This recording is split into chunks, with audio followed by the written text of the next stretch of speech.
ನನಗೂ ಡೌಟ್ ಹೊಡಿತಾ ಇತ್ತು, ಇವಳು ಸುಳ್ಳು ಹೇಳ್ತಾ ಇದ್ದಾಳೇನೋ ಅಂತ ಹೇಳಿ ಎಲ್ಲ ಒಂದ್ ಕಡೆ ನನಗೂ ಡೌಟ್ ಹೊಡಿತಾ ಇತ್ತು. ಆದ್ರೆ ಯಾಕೆ ಮಾತಾಡೋಣ, ಸ್ವಲ್ಪ ದಿನ ಸುಮ್ಮನೆ ಇರೋಣ, ದುಡ್ಡಿನ ವಿಷಯ ಐತೆ, ದುಡ್ಡಿನ ವಿಷಯ ಅಂತೇಳಿ ನಾನು ದುಡ್ಡಿಗಾಗಿ ಸುಮ್ಮನೆ ಇದ್ದೆ. ಹೆಂಗಲ್ಲ ಅಂದ್ರೆ ಒಂದು 15 ಕೋಟಿ ಬರುತ್ತೆ ಅಂತೇಳಿ ಭಾಳ ಆಸೆ ಇಟ್ಕೊಂಡಿದ್ದೆ, ಏನೆಲ್ಲ ಕನ್ಸ್ಕೊಂಡಿದ್ದೆ, ಏನೆಲ್ಲ ಯೋಚನೆ ಮಾಡ್ತಾ ಇದ್ದೆ. 15 ಕೋಟಿ ದುಡ್ಡು ಬಂದರೆ ಏನು ಮಾಡ್ಬೋದು ಅನ್ಕೊಂತ ಇದ್ದೆ. ಅಂಥದ್ರಾಗೆ ಇವಳಿಂತ ಸುಳ್ಳು ಹೇಳ್ಬಿಟ್ಲಲ್ಲ ನನಗೆ. ನಿದ್ದಾಗಾದ್ರೆ ಏನು ವಿಷಯನೂ ಮಾತಾಡಲ್ಲ. ಅದಕ್ಕೇನೆ ನೋಡೋಣ ಅದು ಏನು ಮಾತಾಡ್ತಾ ಇದ್ದಾರೆ ತಮ್ಮನು ಅಕ್ಕ ಅಂತ ಹೇಳಿ ನೋಡ್ತೀನಿ. ಸಪ್ಪಳಿಲ್ದಂಗೆ ಹೋಗ್ತೀನಿ. ಹೆಂಗ ಅಜ್ಜಿ ಎಲ್ಲ ವಿಷಯ ಹೇಳ್ಬಿಡ್ತಪ್ಪ, ಹೆಂಗ ಕರೆದು ನೋಡು ಅವರು ಹೆಂಗ ಅಷ್ಟು ಧೈರ್ಯವಾಗಿ ಹೇಳಿದ್ದೇಳಿ ನಮ್ಗೆ ಹಾಕ್ಬೇಕು ಅಂತೇಳಿ ಒಬ್ಬೊಬ್ರು ತಲೆ ಕೆಡಿಸ್ಕಮಲ್ಲ, ಸುಮ್ಮನೆ ಆಗ್ತಾರೆ.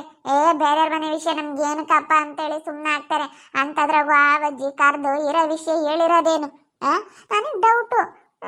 ಎಲ್ಲ ಕೊಡ್ರಿ ಆಸ್ತಿ ಪತ್ರ ಅಂದೆ. ಇಲ್ಲ ಹಂಗೆ ಹಿಂಗೆ ಅಂದ್ರು.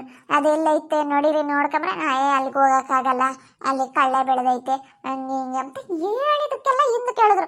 ನನಗೆ ಆವಾಗಲೇ ಡೌಟ್ ಹೊಡಿತು, ಏನಕ್ಕೂ ಓಡಾಡಂಗಿಲ್ಲ, ಏನಾದರೂ ಐತೆ ಅಂತಂದರೆ ಓಡಾಡ್ತಾರೆ, ಸ್ವಲ್ಪ ಅಡ್ವಾನ್ಸ್ ಆದರೂ ಕೊಟ್ಟಿರ್ತಾರೆ. ಅಡ್ವಾನ್ಸ್ ಇಲ್ಲ, ಕೊಟ್ಟಿಲ್ಲ. ಎಲ್ಲದಕ್ಕೂ ಅವರು ಮಾತಾಡೋ ರೀತಿನೇ ನನಗೆ ಡೌಟ್ ಬಂತು. ಆದರೂ ಯಾಕೆ ಅಂತ ಸುಮ್ಮನಿದ್ದೆ. ಇವಾಗ ಇನ್ಮೇಲೆ ಮಾತಾಡ್ತೀನಿ.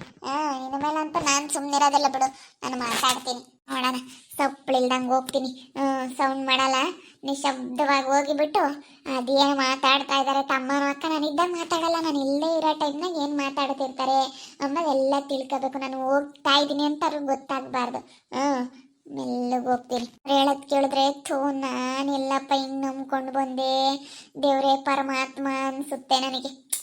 ಹೋಗತ್ತಾಗೆ, ನಾನು ಹೆಂಗಪ್ಪ ನಂಬ್ಕೊಂಡು ಬಂದೆ ಅನ್ನಿಸ್ತೈತೆ ನನಗೆ. ಮನೆ ಮಾಡುವ ಅಂತಳಪ್ಪ, ಏನು ಮಾಡ್ತೀಯ? ಇವಾಗ ದುಡ್ಡಿಲ್ಲ, ಏನಿಲ್ಲ, ಈ ಮನೆಗೆ ಬಾಡಿಗೆ ಕಟ್ಟಕ್ಕಾಗಲ್ಲ. ಹ್ಞೂನಕ್ಕ, ಏನು ಮಾಡೋಣ, ನಾನು ಯಾವುದಾದ್ರೂ ಒಂದು ಕೆಲ್ಸಕ್ಕೆ ಹೋಗ್ಬಿಡೋಣ ಅಂತ ನಾನು ನೋಡ್ತೀನಿ. ಆದರೆ ಏನು ಮಾಡೋಣ, ಕೆಲಸಗಳೇನೇ ನನಗೆ ಯಾಕೆ ಸೊಟ್ಟೆ ಆಗಲ್ಲಮ್ಮ. ಏನು ಮಾಡೋಣ, ಏನಾದರೂ ಒಂದು ಮಾಡಬೇಕಲ್ಲ. ನಾವು ನೋಡಿದ್ರೆ ಇವಳಿಗೆ ಸುಳ್ಳು ಹೇಳಿದೀವಿ 15 ಕೋಟಿ ದುಡ್ಡು ಬರುತ್ತೆ ಅಂತ ಹೇಳಿ. ಹ್ಞೂ, ಏನು ಮಾಡೋಣ, ಇವಾಗ ಇವಳು ಹೋಗ್ಬಿಟ್ರೆ ಇನ್ನು ನನಗಂತೂ ಹುಡ್ಕೋದಕ್ಕೆ ಸಾಧ್ಯನೇ ಇಲ್ಲ.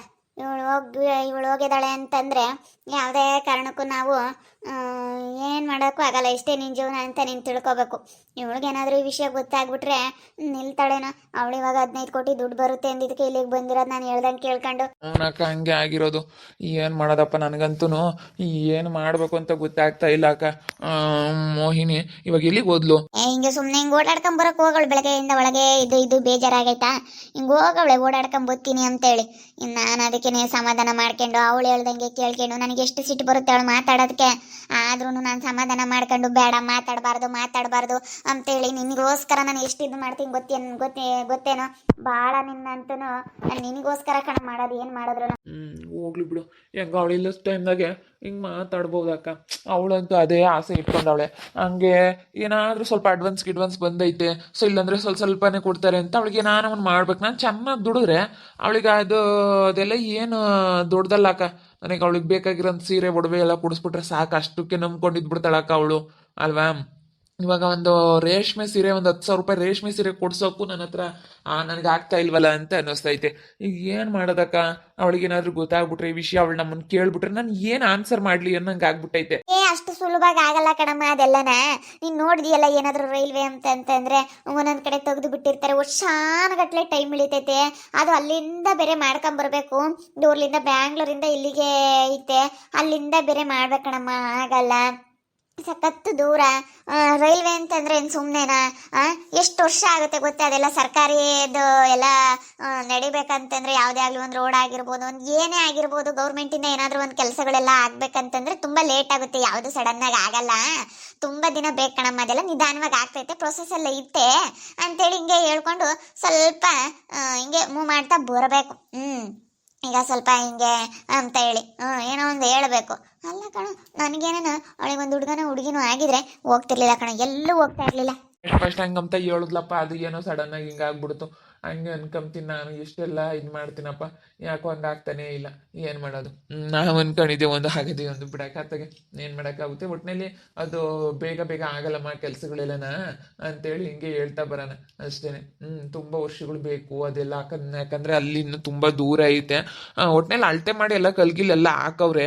ಆಮೇಲೆ ಹತ್ರಕ್ಕೆ ಬಂದಾಗ ದುಡ್ಡು ಕೊಟ್ಬಿಟ್ಟು ನಮಗೆಲ್ಲ ಕ್ಲಿಯರ್ ಮಾಡಿಬಿಟ್ಟು ಆಮೇಲೆ ಅವ್ರ ಕೆಲಸ ಶುರು ಮಾಡ್ಕೊಂತಾರೆ ಅಂತೇಳಿ ಹೇಳಿದ್ರಾಯ್ತಲ್ವೇನಕ್ಕ? ಹಿಂಗೆ ಹೇಳ್ಬೇಕಲ್ವಾ? ಏನೋ ಒಂದು ಹೇಳ್ಕೊಂಡು ಮ್ಯಾನೇಜ್ ಮಾಡ್ಬೇಕಪ್ಪ.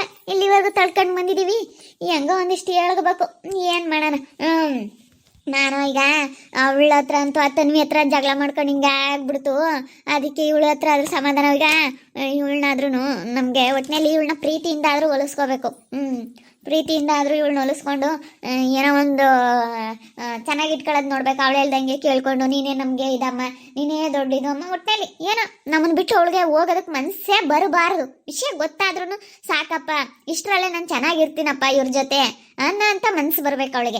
ಆ ಥರ ಇರಬೇಕು ಕರಿಯ ನೀನು. ಸರಿ ಆಯ್ತಕ್ಕ, ನಾನು ಆದಷ್ಟು ಟ್ರೈ ಮಾಡ್ತೀನಿ. ನೋಡೋಣ.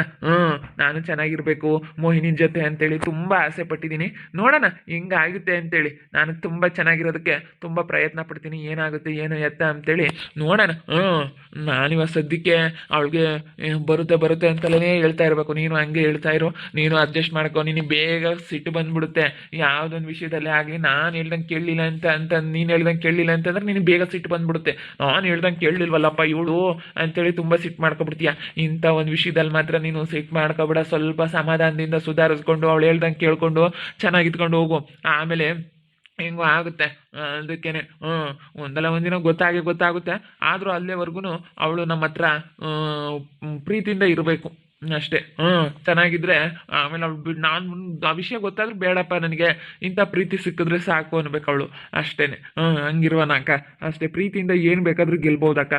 ಒಟ್ಟಿನಲ್ಲಿ ನಮ್ಗೆ ಒಳ್ಳೆ ಮನಸ್ಸು, ಒಳ್ಳೆ ನಡತೆ, ಒಳ್ಳೆ ಗುಣದಿಂದನ ಒಳ್ಳೆ ತನ್ನಿಂದ ನಾವು ಏನು ಬೇಕಾದ್ರೂ ಗೆಲ್ಬೋದು. ಅವಳ ಹತ್ರ ನಾವು ಒಳ್ಳೆಯವರಾಗಿ ಚೆನ್ನಾಗಿತ್ಕೊಂಡು ಅವಳು ಹೇಳ್ದಂಗೆ ಕೇಳ್ಕೊಂಡು ಪ್ರೀತಿಯಿಂದ ಅವಳನ್ನ ನೋಡಿಕೊಂಡು ಪ್ರೀತಿಯಿಂದ ಏನು ಬೇಕಾದ್ರೂ ಗೆಲ್ಬೋದಕ್ಕ ಅಷ್ಟೇ. ನಾವು ಅವಳ ಹತ್ರ ಅವಳು ಹೆಂಗೆ ಹೇಳ್ತಾಳೋ ಹಂಗೆ ಕೇಳ್ಕೊಂಡು ಹೋಗೋಣ ಅಷ್ಟೇ. ನಾನು ಆ ಥರ ನಿರ್ಧಾರ ಮಾಡಿದ್ದೀನಮ್ಮ. ಸರಿ ಆಯ್ತು ಕಣ, ನಾನು ಹಂಗೆ ಕಣ ಅನ್ಕೊಂಡಿರೋದು. ಅವಳಿಗೆ ಇವಾಗ ನಾನು ಯಾಕೆ ಅಡ್ಜಸ್ಟ್ ಮಾಡ್ಕೊಂಡು ಹೋಗ್ತಾ ಇದ್ದೀನಿ. ಈಗ ನೀರು ಹಿಡಿಯೋದೆಲ್ಲ ನಾನೇ ಹಿಡಿತೀನಿ, ಕೆಲಸ ಮಾಡೋದೆಲ್ಲ ಮನೆ ಕೆಲಸ ಎಲ್ಲ ನಾನೇ ಮಾಡ್ತೀನಿ. ಆಮೇಲೆ ಅವಳಿಗೇನು ಕೆಲ್ಸಕ್ಕೆ ಇಡೋದಿಲ್ಲ. ನೀರು ಹಿಡಿಯೋದೇ ಆಗಲಿ, ಅವಳಿಗೆ ಈ ಮನೆ ಬಿಟ್ಟು ಹೋಗ್ಬಾರ್ದಪ್ಪ ಅನ್ನೋ ಥರ ಫೀಲ್ ಬರಬೇಕು. ಎಷ್ಟು ಚೆನ್ನಾಗಿ ಮಾಡ್ತಾರಪ್ಪ ಅವರೇ, ಎಲ್ಲ ಕೆಲಸ ಮಾಡಿಕೊಡ್ತಾರಪ್ಪ ನಮ್ಮ ಕರಿಯಮ್ಮಕ್ಕ ಅನ್ನೋ ಥರ ಫೀಲ್ ಆಗಬೇಕು. ಅಷ್ಟು ಚೆನ್ನಾಗಿ ನೋಡ್ಕೊಂತೀನಿ ಬಿಡು. ನಾನು ಯಾವುದೊಂದು ವಿಷಯದಾಗೆ ಆಗಲಿ ಅವಳನ್ನ ಇನ್ಮೇಲಿಂದ ಬೇಜಾರು ಮಾಡಿಸಲ್ಲ. ತುಂಬ ಚೆನ್ನಾಗಿ ನೋಡ್ಕೊಂತೀನಿ. ನೋಡ್ಕೊಂಡು ಅವಳಿಗೆ ಒಳ್ಳೇದು ಮಾಡ್ತೀನಿ ಅಷ್ಟೇ. ಅವಳು ಚೆನ್ನಾಗಿದ್ರೆ ನಾನು ಚೆನ್ನಾಗಿದ್ದಂಗೆ. ನೀನು ನನಗೆ ನನ್ನ ಮಗಳಿದ್ದಂಗಮ್ಮ ಅಂತ ಹೇಳ್ತೀನಿ. ನನಗೆ ಇವತ್ತು ಯಾರೂ ಇಲ್ಲ, ಇವತ್ತು ನೀನೇ ನನಗೆಲ್ಲ ಕಣಮ್ಮ ಮೋಹಿನಿ ಅಂತ ಹೇಳಿ ಮೋಹಿನಿ ಹತ್ರ ಮಾತಾಡಿ ಚೆನ್ನಾಗಿರೋದಕ್ಕೆ ಟ್ರೈ ಮಾಡ್ತೀನಿ. ನೋಡೋಣ ಇನ್ನು ಏನೇನಾಗುತ್ತೆ ಅಂತೇಳಿ ಗೊತ್ತಿಲ್ಲ, ಆಮೇಲೆ ಮಾತಾಡೋಣ. ಇವಾಗ ಸದ್ಯಕ್ಕೆ ಅವಳ ಹತ್ರ ಏನೂ ಹೇಳಕ್ಕೆ ಹೋಗೋದು ಬೇಡ. ಯಾರು ಸದ್ಯಕ್ಕೆ ವಿಷಯ ಅವಳಿಗೆ ಹೇಳೋದು ಇಲ್ಲ, ಹೇಳೋವಷ್ಟು ಯಾರಿಗೂ ಇದಿಲ್ಲ. ಯಾರು ಹೇಳೋದಿಲ್ಲ. ನಾವು ಹೇಳಿರೋ ವಿಷಯ ಇನ್ನು ಯಾರಿಗೆ ಗೊತ್ತೈತೆ? ಈ ಅವಳಿಗೊಬ್ಳಿಗೆ ಗೊತ್ತು. ಅವಳೇನೇನು ಹೇಳಕ್ಕೆ ಹೋಗಲ್ಲ ತಗ. ಮನಸ್ಸನ ಹತ್ರ ನಾನು ಮಾತಾಡ್ತೀನಿ. ಮನಸ್ಸು ಎಲ್ಲ ಹಿಂಗೈತೆ, ನೀನೇನು ಹೇಳಕ್ಕೆ ಹೋಗ್ಬೇಡ ಅವಳ ಹತ್ರ ಅಂತೇಳಿ ನಾನೆಲ್ಲ ಅವಳ ಹತ್ರ ಮಾತಾಡ್ತೀನಿ. ಅವಾಗೇನು ಮಾತಾಡಲ್ಲ. ನೀನು ಯಾರ ಹತ್ರ ಏನು ಹೇಳಕ್ಕೆ ಹೋಗ್ಬೇಡ. ಸಮಾಧಾನದಿಂದ ಇದ್ಬಿಟ್ರೆ ಎಲ್ಲ ಒಳ್ಳೇದಾಗುತ್ತೆ. ಇನ್ಮೇಲೆ ನಾವು ಒಳ್ಳೆಯವರಾಗಿ ಸಮಾಧಾನ ಇಟ್ಕೊಂಡು ಎಲ್ಲರ ಹತ್ರನೂ ಚೆನ್ನಾಗಿತ್ಕೊಂಡು ಹೋಗೋಣ ಅಷ್ಟೇ. ನೋಡೋರಲ್ಲ ವೀಕ್ಷಕರ, ಇವಾಗ ಗೊತ್ತಾಯ್ತು. ನನ್ನ ಕಿವಿ ಯಾರು ಎಲ್ಲ ಕೇಳಿಸ್ಕೊಂಡಾಗ ಇವ್ರ ವಿಷಯ ಎಲ್ಲ ಗೊತ್ತಾಯ್ತು. ನನ್ನ ಹತ್ರ ಎಷ್ಟು ಸುಳ್ಳು ಹೇಳಿದ್ದಾರೆ ಅಕ್ಕ ತಮ್ಮ ಇಬ್ರು ಅಂತೇಳಿ ಇವಾಗ ಗೊತ್ತಾಗ್ತೈತೆ. ನೋಡಿ 15 ಕೋಟಿ ದುಡ್ಡು ಬರುತ್ತೆ ಅಂತೇಳಿ ಸುಳ್ಳು ಹೇಳಿರೋ ವಿಷಯ ನನಗೆ ಗೊತ್ತಾಗ್ಬಿಡ್ತು. ನೋಡಿ ಯಾವ ಥರ. ಅಯ್ಯೋ, ನಾನು ಹಿಂಗೆ ಮೋಸ ಹೋದ್ನಾ, ನಾನು ಇವ್ರ ಮಾತು ಕೇಳಿ ನಾನು ಮೋಸ ಹೋದ್ನಾ ಅಂತ ಅನ್ನಿಸ್ತೈತೆ ನನಗೆ ನಿಜವಾಗ್ಲು. ಏನಪ್ಪ ಇದು ಹಿಂಗೆ ಅಂತ ನನಗೆ ತುಂಬ ಬೇಜಾರಾಗ್ತೈತೆ. ನಾನು ಇಂಥವ್ರನ್ನೆಲ್ಲ ನಂಬೋದ್ನಾ ಅಂತೇಳಿ ನನಗೆ ಒಂಥರ ಅನ್ನಿಸ್ತೈತೆ. ಏನಪ್ಪ ಮಾಡಲಿ ಇವಾಗ? ಥೋ, ಎಂಥ ಕೆಲಸ ಮಾಡ್ಕೊಬಿಟ್ಟೆ. ಥೋ, ನನಗಂತೂ ಈ ವಿಷಯ ಕೇಳ್ಬಿಟ್ಟು ಅವ್ರು ಹೇಳಿರೋ ವಿಷಯದಲ್ಲಿ ಅರ್ಧ ನನಗೆ ಇದಾಗ್ಬಿಟ್ಟಿತ್ತು. ಇವಾಗ ನಾನೆಲ್ಲ ಕೇಳಿಸ್ಕೊಂಡಿದ್ದಕ್ಕೂ ಅದಕ್ಕೂ ಲಸ್ಮಜ್ಜಿ ಹೇಳಿದಕ್ಕೂ ಇವಾಗ ನನಗಂತೂ ಅಷ್ಟಿಷ್ಟು ಸಿಟ್ಟು ಬರ್ತಾ ಇಲ್ಲ. ನೋಡ್ತಾ ಇರಿ, ಏನಾಗ್ಬೋದು ಅಂತೇಳಿ ಮುಂದಿನ ಭಾಗದಲ್ಲಿ ನೋಡ್ತಾ ಇರಿ. ಹಾಗೆ ವಿಡಿಯೋ ಇಷ್ಟ ಆಗಿದ್ರೆ ಲೈಕ್ ಮಾಡೋದನ್ನ ಮಾತ್ರ ಮರಿಬೇಡಿ. ಹಾಗೆ ಇನ್ನೂ ಯಾರು ನಮ್ಮ ಚಾನಲ್ ಸಬ್ಸ್ಕ್ರೈಬ್ ಮಾಡ್ಕೊಂಡಿಲ್ಲ ಸಬ್ಸ್ಕ್ರೈಬ್ ಮಾಡ್ಕೊಂಡು ನೋಡಿ. ಹಾಗೆ ಆದಷ್ಟು ವಿಡಿಯೋನ ಎಲ್ಲರ ಹತ್ರ ನಿಮ್ಮ ಫ್ಯಾಮಿಲಿ ಮೆಂಬರ್ಸ್ ಜೊತೆ ಎಲ್ಲರ ಹತ್ರನೂ ಶೇರ್ ಮಾಡಿ ಅಂತ ಹೇಳ್ತಾ ಈ ವಿಡಿಯೋನ ಇಲ್ಲಿ ಎಂಡ್ ಮಾಡ್ತಾ ಇದ್ದೀನಿ. ಮುಂದಿನ ವಿಡಿಯೋದಲ್ಲಿ ಸಿಗ್ತೀನಿ. ಎಲ್ರಿಗೂ thank you, tata, bye, see you.